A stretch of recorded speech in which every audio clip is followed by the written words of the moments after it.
way down. I think it's maybe 2 foot. Maybe fun little shore, at least it's clean. A couple of quick waves. And it's Monday, so we've got heaps to do. Get started with. Maybe catch up on, but probably just start and finish off. We're pretty much ahead most of the time, so that's good. A few little waves on the weekends. I'm assuming the shops, there'll be a few people coming in and out. Kind of what happens when a couple of waves pop up. Everyone's surfing. Everyone finally realises they do have dings and they want to get them sorted in case the waves get any better.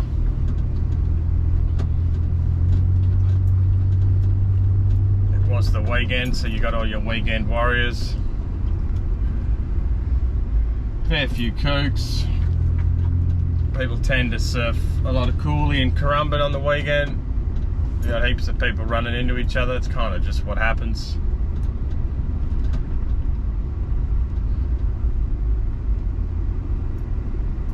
If you roughly do know what you're doing. Just because you're not a good surfer doesn't mean that you don't necessarily know what you're doing. You can still not be very good and then avoid the crowds. Avoid the crowds and stay out of the way. A lot of guys learning to surf, they always think they need to go to the best spot, which is not necessarily the case. You kind of want to go where it's less busy, there's plenty of waves and white water if that's what you're riding. Depends on your ability obviously, but if that's what you're riding, then just go there. Get the fuck out of everyone's way. You're going to get hurt less, other people are going to get hurt less. It's quite simple really. But a lot of guys just seem to want to be right amongst it. Their ability's not there. It just doesn't work. It's just bizarre. It's the one sport where you think you need to be right in the fucking zone, which you just don't. If you think about, if you go to a boxing gym, you go to the beginners fucking session. You don't go to the advanced sparring session, boxing class, whatever the fuck you want to call it, because you get the shit kicked out of you. You go to the beginners. So when you surf, go to the beginners area. It's not that hard. And if you were to go to a boxing gym and the advanced session was underway, you're not going to fucking jump in with them, are you? You're going to go to the sides, go in the corner, find a bag, sit there. You know what I mean? Don't, just because you're surfing, there's this thing with surfing that people think they need to be next to people in the spot. No. You're learning anyway. Get the fuck out of the way.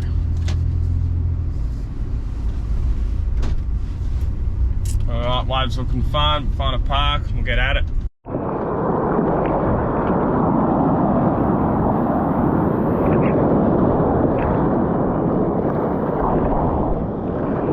Alright, got the old school WOODGEE. I don't know who shaped this one.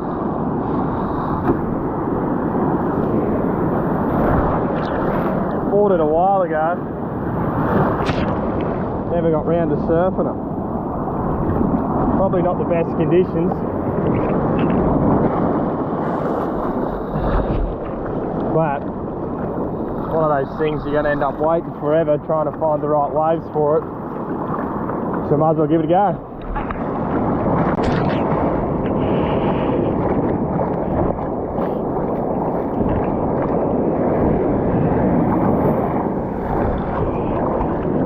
In this shorey. Woo.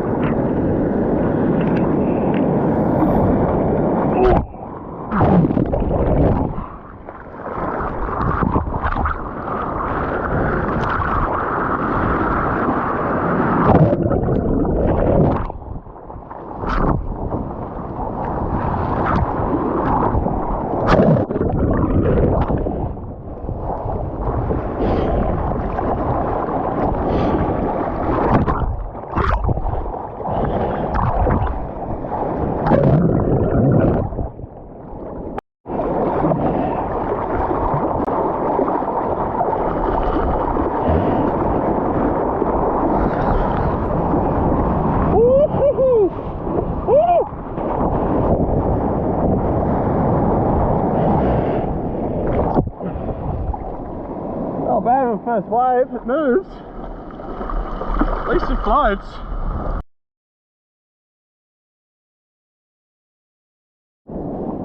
Alright, here's what I would recommend if you're a kook like me. There's a pack over there, which is probably the best bank. And then there's a bank over there. A little one here where I am, but it's not that great. But I'm on a shitty fucking board. I've got a stupid camera in my mouth. So therefore I'm gonna kind of stay away from everyone so I don't piss everyone off and get a slap. That would be my recommendation to the average surfer / kook like myself. Hot tip for the day.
Good sets coming. Right in the bowl section. Woo! Oh, goodness.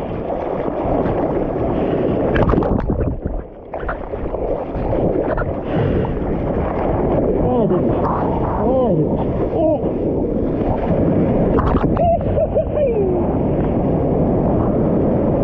Look at the next one.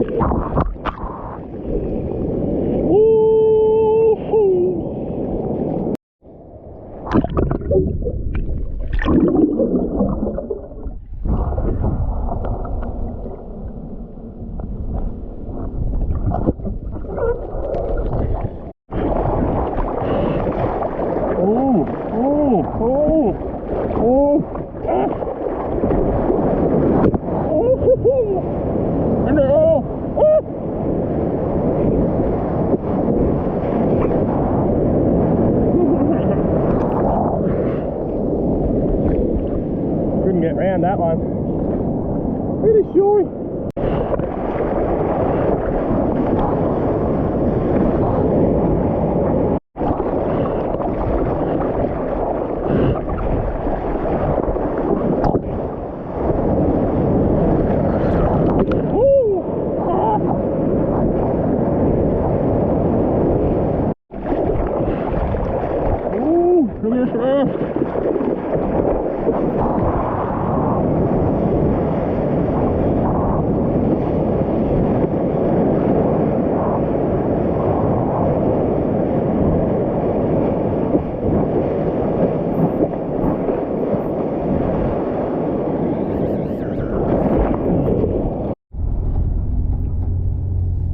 That's the surf done.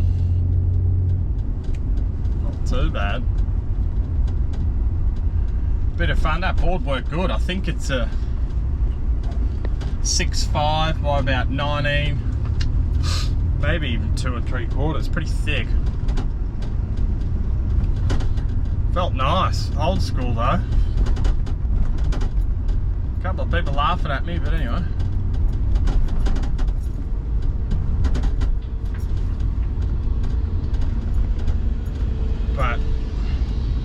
worked good, felt nice. I reckon the fins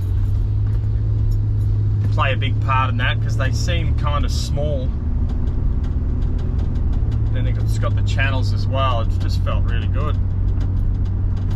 Kind of nice and quick and whippy, which is how I like it.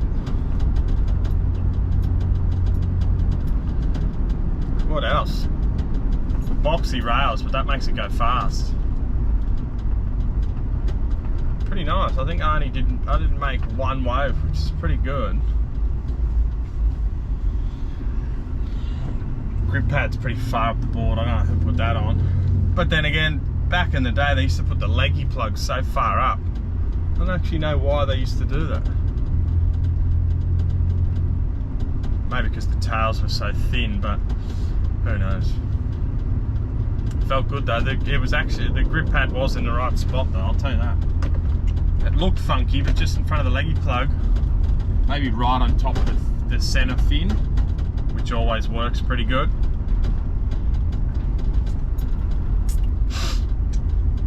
I think that's what they say. You're meant to have your back foot somewhere above, in front, above, or behind your back fin, one of those three, and that's like the sweet spot to do a turn.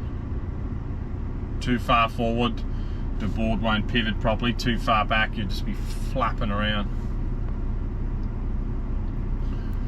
So yeah, that's us. We'll go to work.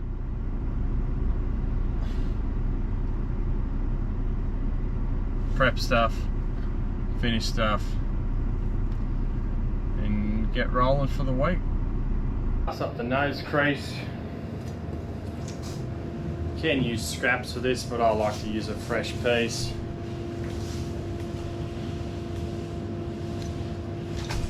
Nice and big laps.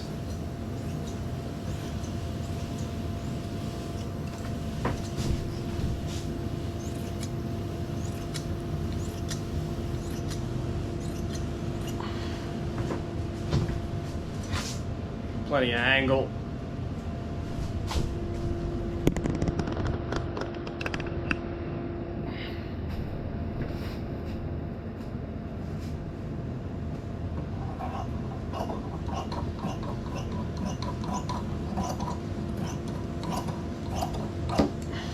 Down the bottom. Right, so that's sort of custom out then. So that's your first layer.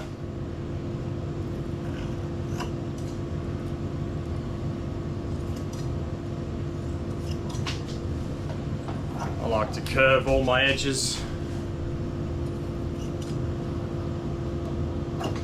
I find sometimes it just sits a bit flatter, which is nice.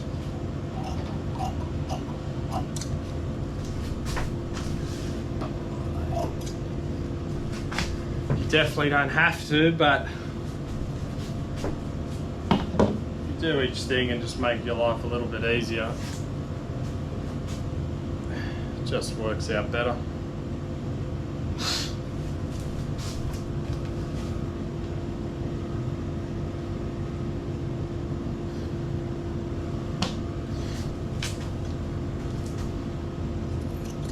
Second layer, slightly smaller than the first, so you can blend it in easy. If you do these the same size, you're going to have a big bump where your glass patch finishes, and that can get a little bit tricky. You can certainly do it, but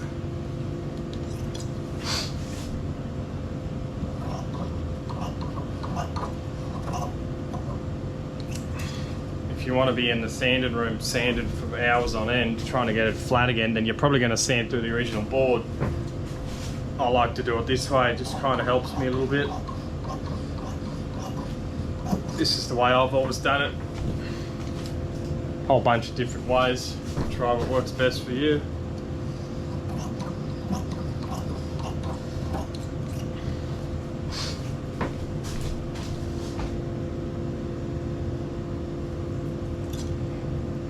Once again, curve the edges.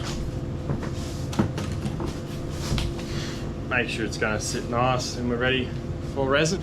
Alright, got our resin mixed. It's added the catalyst.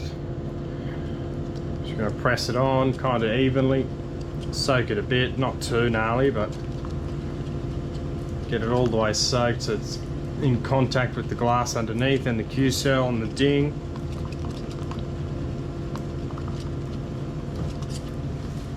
And we're ready to roll.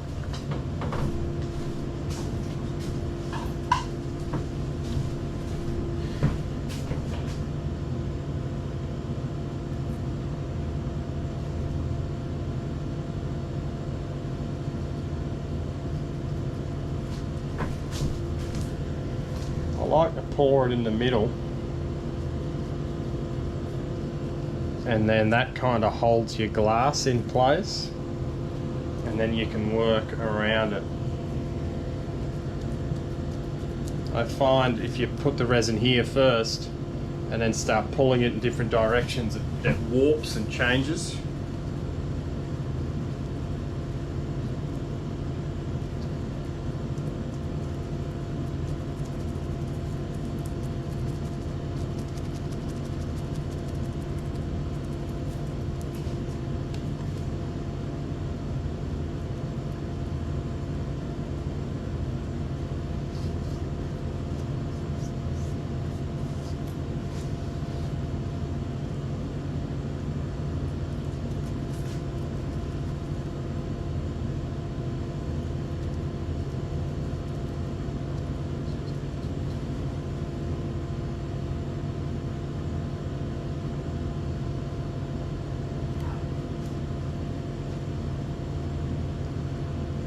There's a little trick for you to wet those out.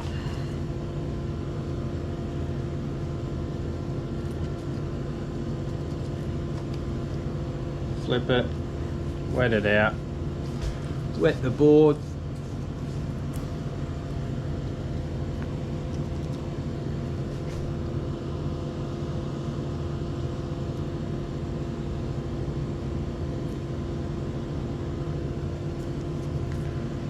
Flip it back.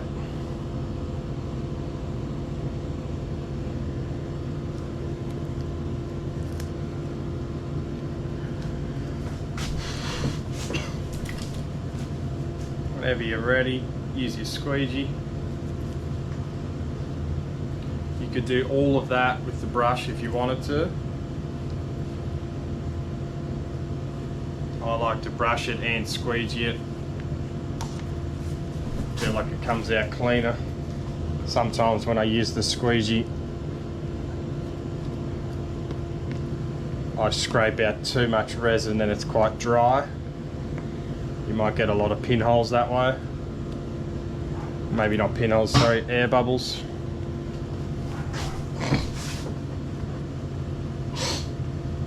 I find this way I don't.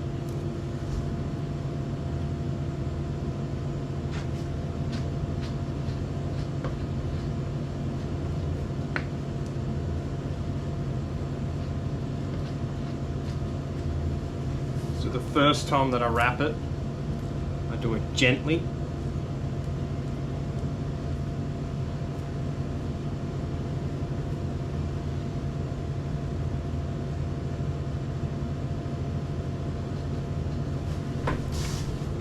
Then I'll wrap this one.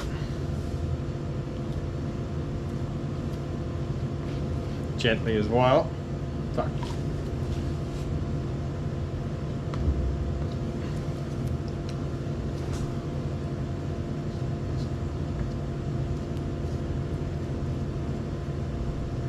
Clean it up with my brush.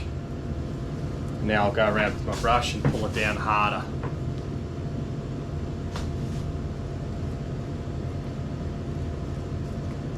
Nice and tight. Get rid of any extra strands.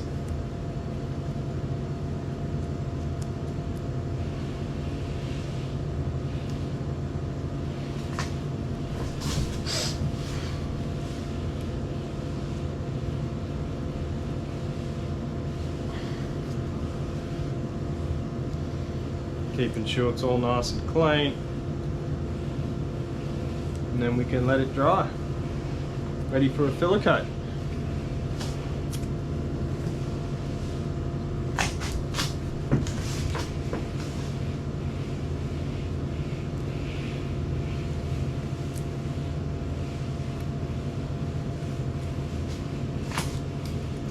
put the crease on this one.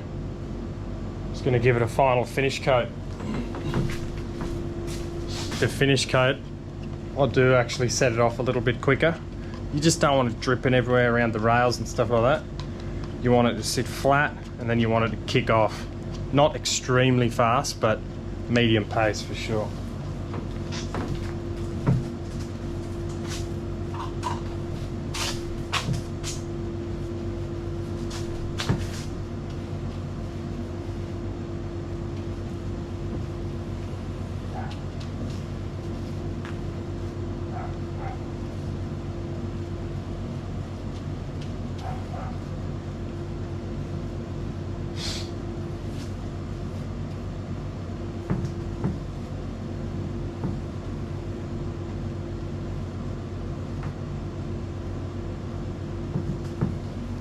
Like always, pressure first, and then get lighter and lighter. You kind of want to layer it on there, load it on there.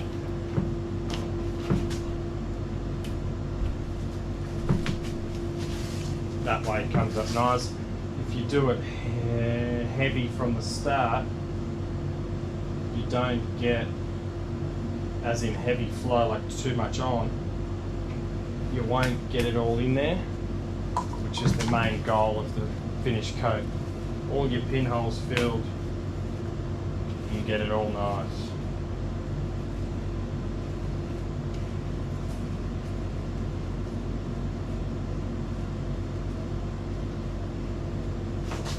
Because most of the time you can't see where your pinholes or prick holes, whatever you want to call them, are. So you've got to remember where you go on the board and how hard you push down, and then you'll get a nice perfect finish.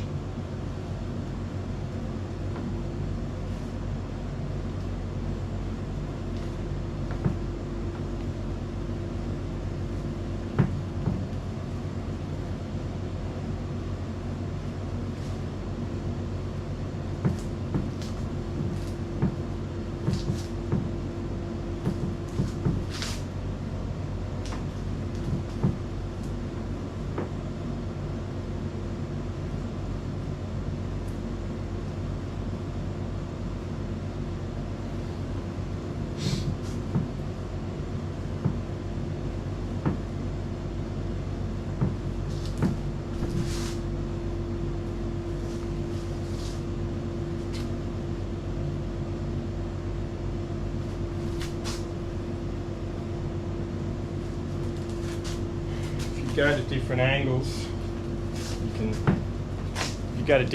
you can kind of see where you haven't hit or where you have. Makes it a little bit easier to get that nice perfect finish.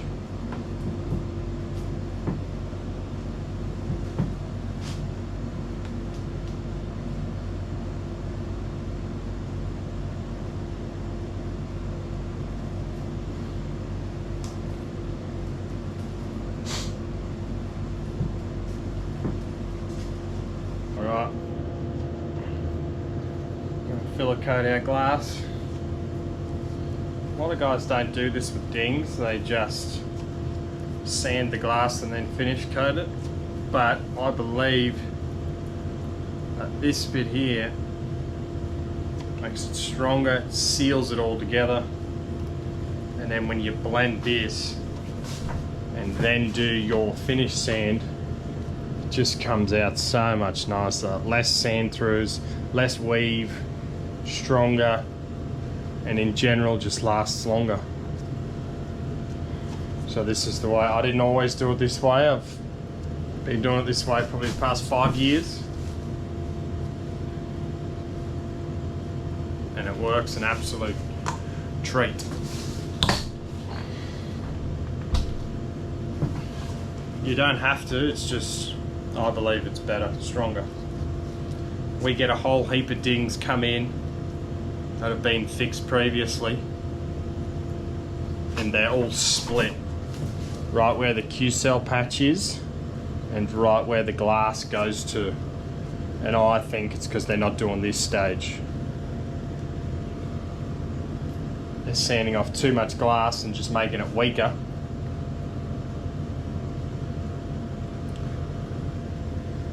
So they fix the ding, then they sand the glass off, and it ends up weak. What the fuck was the point of fixing the ding?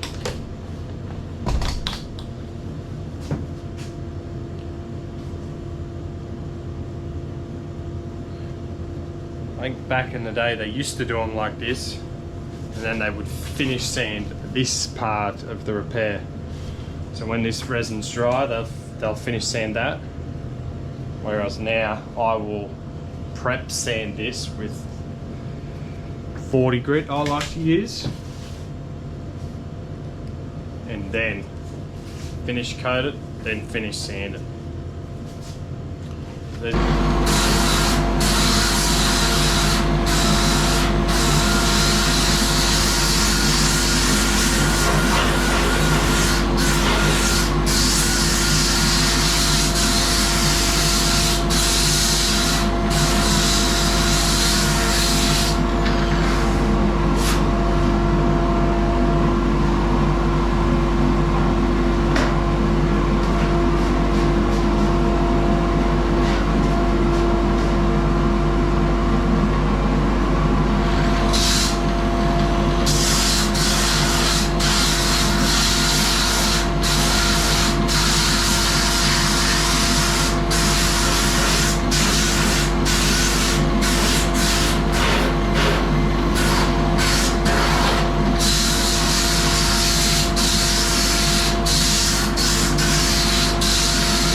Here's our finish coat. This is the final resin layer before finish sand. Set it off a little bit quicker. That way it hopefully doesn't drip as much.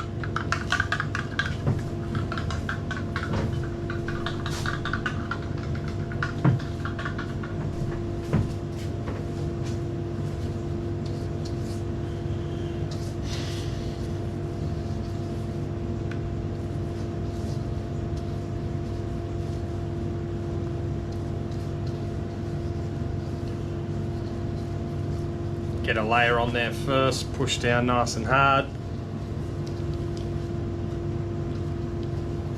and then get a layer on top of that.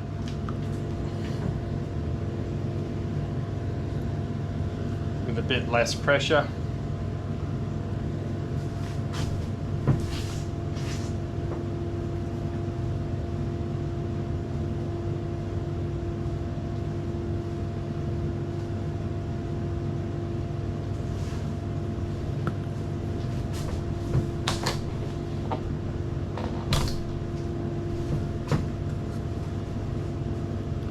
Same with the top.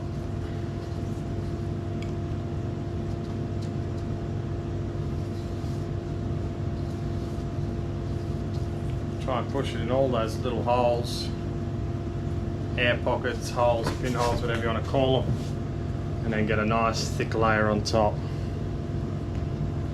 That way you've got a bit of buffer when you finish sand.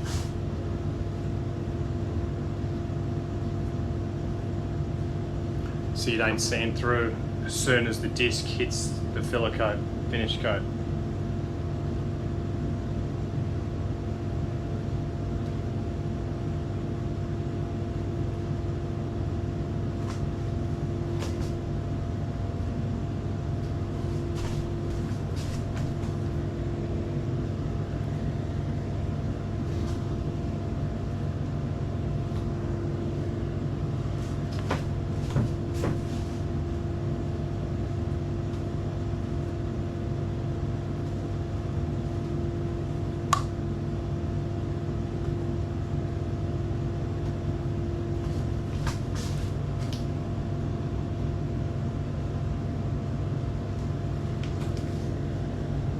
Always extra soft on the rails.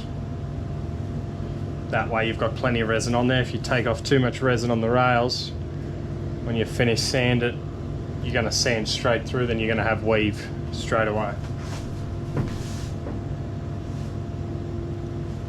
Flip it again.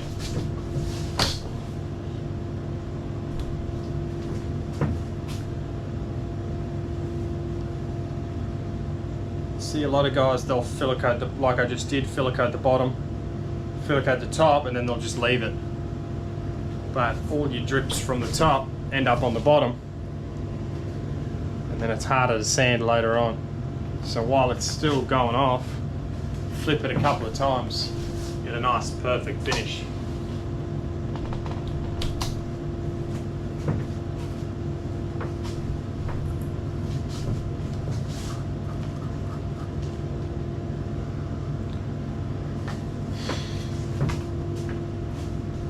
Alright, there's your finish coat. As you can see, it's a bit hard with this light. Super flat finish coat. It's just kicking off now. Just going to flip it.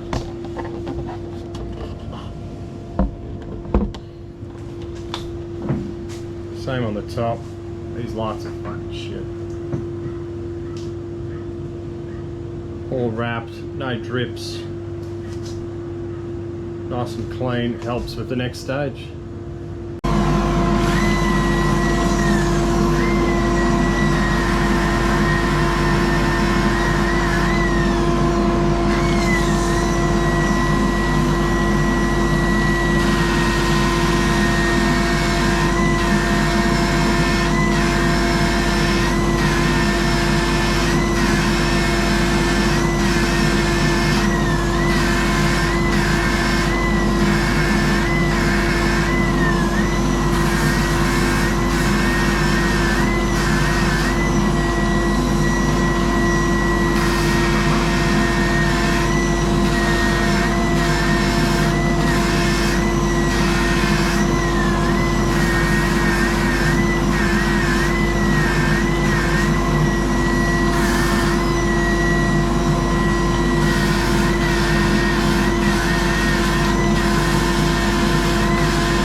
today, sent the last messages. All done. We got a whole heap finished. Those guys texted, and then Nat's got more lined up for me tomorrow to get finished off.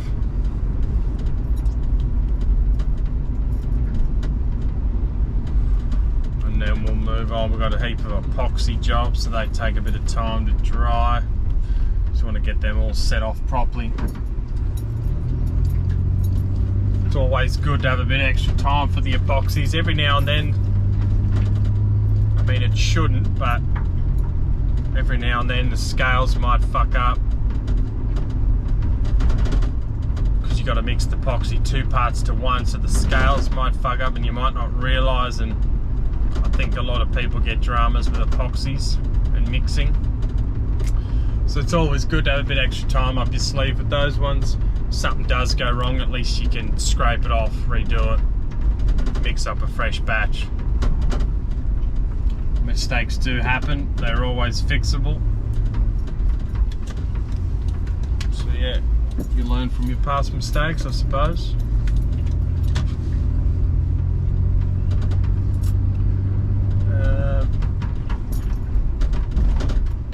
And then we will, today's tomorrow, Tuesday, we will hopefully get some waves towards the end of the week as well. A couple of clean days in the mornings, I think. Everything went pretty smoothly today though, which is good. Normally there's a couple of hiccups here and there, but there was none. Bit of a slow start though, we're just cleaning up some extra stuff that I didn't get round to on the weekend. That's all sorted now, so then we're straight into it. We do have one pretty decent size epoxy glass job we've got to get done. We'll get that sorted and on the way. And then that is us on top of everything. Keeping everyone happy. That's what we're about. There's nothing worse than getting complaints because you're running late, etc, etc. So we stay right on top of it. Don't get me wrong, it can get busy. These guys in the middle of the road. Fucking peanut gallery, man.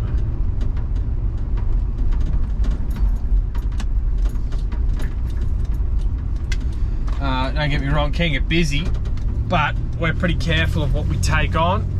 We understand it doesn't really matter your ability, everyone wants to go surfing. So if we've told you your board's going to be ready, we try our absolute best, we don't fuck around. And get it ready for you. If we are running late, we'll call you and explain what's happened. If we're running early, we'll call you and tell you to pick your board up, bring your wallet with you. Pretty simple business model we run, really. So yeah, that is us. Check back in tomorrow.